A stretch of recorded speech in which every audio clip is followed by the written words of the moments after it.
Good morning. So it's the second in my honey advent day, and by request of my husband, today's honey is my favourite. I do have lots of favourites, but this is really up there. And perhaps my dress will give you a bit of a clue today. Yes, it's dandelion honey. So, not everybody's favourite, has a really, really strong, distinctive taste. But I've got a couple of samples here because it's very difficult to get a pure dandelion. It's very difficult in the UK to get a pure anything. In Italy, they actually grow crops of dandelions in their apple orchards so that they can have the dandelion honey. Now, this dandelion is actually my own dandelion honey from my bees, and you can see it's quite solid, it's crystallized, and that's because dandelion honey has a really high glucose content, so it's very high in sugar, so that makes it very attractive for the bees. It's great because it starts the spring when the colonies are really expanding and they start flying a lot. They actually need that glucose, they need the carbohydrates so that they can do all their flying that they need to do to collect the pollen and nectar. So the nectar from plants is the carbohydrate, that's their fuel, that's their energy that they take back to the hives to create into honey. And the pollen that they collect is the protein. And the great thing about dandelions is that they have both. They have lots of pollen and lots of nectar. So when you smell a dandelion honey, it does have a very, very distinctive smell. It sort of burns the nostrils. And when you're identifying honeys, dandelion honey and another honey, sunflower honey, are quite often the brightest yellow. Now, I've got this wonderful chart here, a colour guide, which is from Marina Marches, who's the American honey connoisseur. And you can see these grades of colours. Now, the dandelion would normally sit between these two here, so it would be a bright yellowy orange. So, but it's actually called an extra white or even a white. So that gives you a first clue. When you're trying to identify a honey, you can tell from the colour and you can think, this could be a dandelion. Also, if it's crystallised, then quite often you will have a dollop. So now I'm going to put it in my mouth. Oh, I just love this. So, it really is such a distinctive flavour. It's sort of chemical, artificial, really unusual. So if you've ever eaten dandelion leaves or had dandelion tea, it's not like any of that. It doesn't have the bitterness. If you eat the leaves, you have the bitterness. This is sweet, but it has the overriding flavour or similarity is chamomile. So you know the smell of chamomile, the taste of chamomile tea. That is, I suppose, what will really help you determine that this is a dandelion. Now, I'm also studying to be a medical herbalist.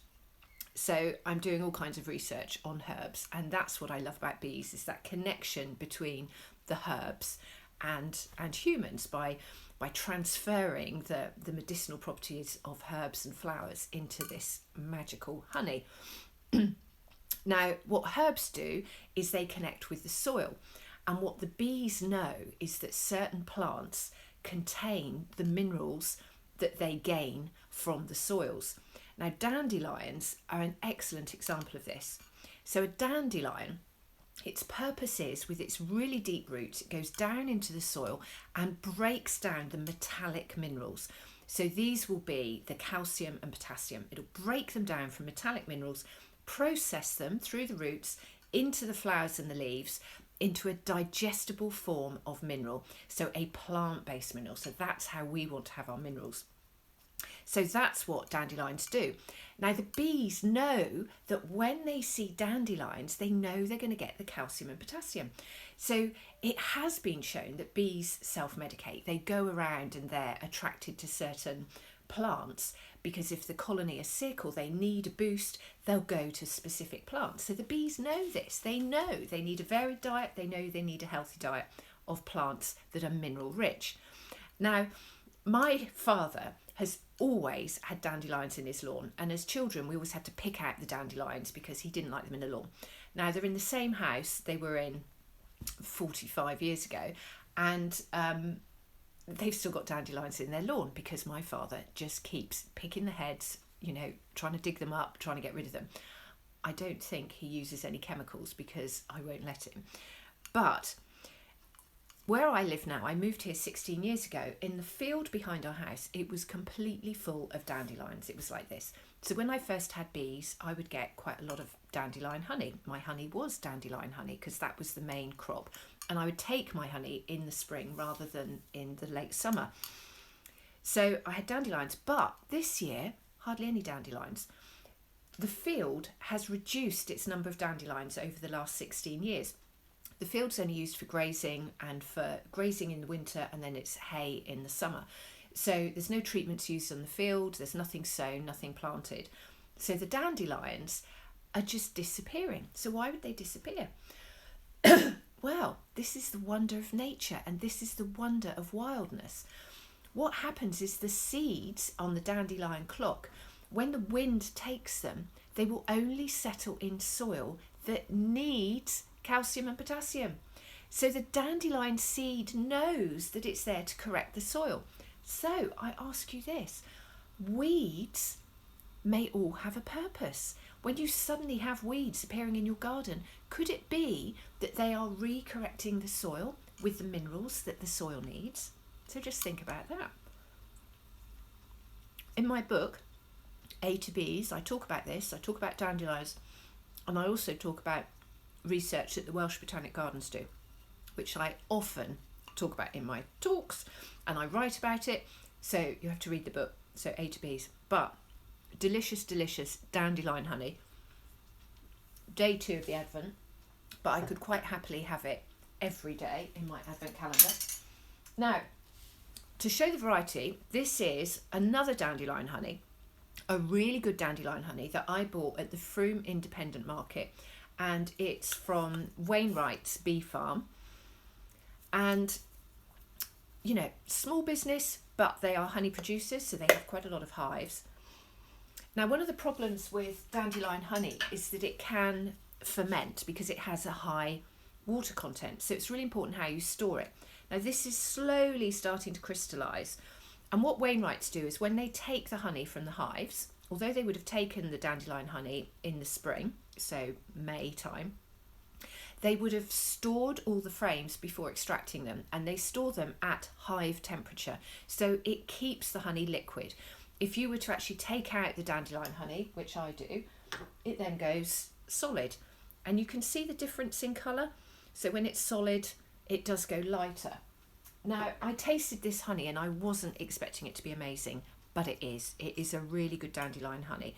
And because they stored it for quite a long time at hive temperature, it's taking longer to crystallise.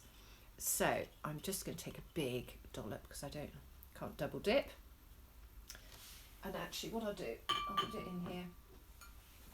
So you can see liquid gold, liquid dandelion. This one doesn't smell quite as strong as my crystallised one. Very, very faint, but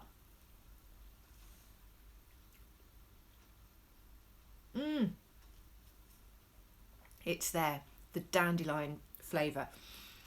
Now this just melts in your mouth. There are some crystals in it, but yeah, it's still, it almost burns at the end. It still has the chamomile. So if you're looking for dandelion honey, look for the colour and you should have that chamomile flavour. So there we go. Day 2 of my honey advent.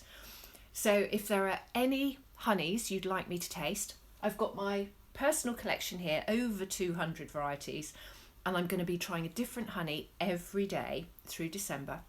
I've got a very, very special one for the 25th. And yeah, and I'm going to be sharing the stories of where I've got the honeys from as well. So join me every day. I'll be saving this, putting it up in my group, and it should be here on Instagram so you can catch up if you miss the lives.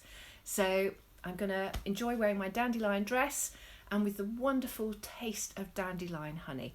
So I hope you have a great day, and comment below if there's anybody you think who would like to know more about honeys, or just comment and tell me which is your favourite honey or what honey you'd like me to test.